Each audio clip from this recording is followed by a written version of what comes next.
Un site sous très haute sécurité.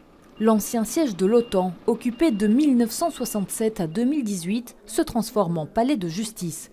C'est ici que seront organisés plusieurs procès, dont celui des attentats du 22 mars. Il fallait un endroit qui soit dans le ressort de la Cour d'appel de Bruxelles.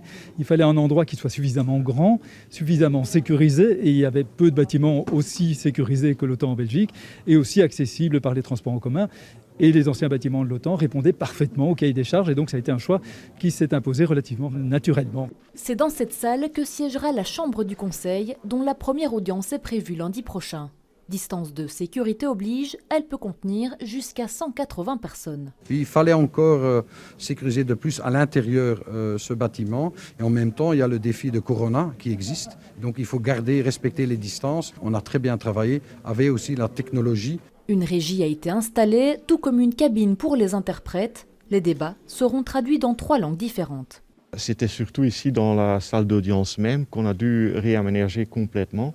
Donc la salle servirait comme salle de presse dans le temps de l'OTAN.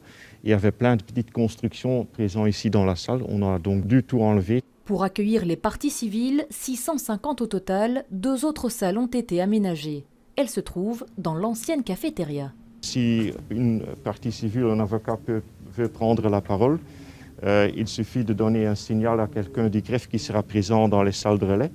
Et donc la personne du greffe va prendre contact avec la salle d'audience même.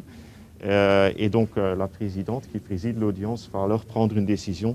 Coût total des aménagements, 20 millions d'euros. Côté sécurité, une 50aine de policiers seront mobilisés, aidés par la police fédérale. On ne sait pas encore combien de personnes seront présentes lundi. 1300 convocations ont été envoyées.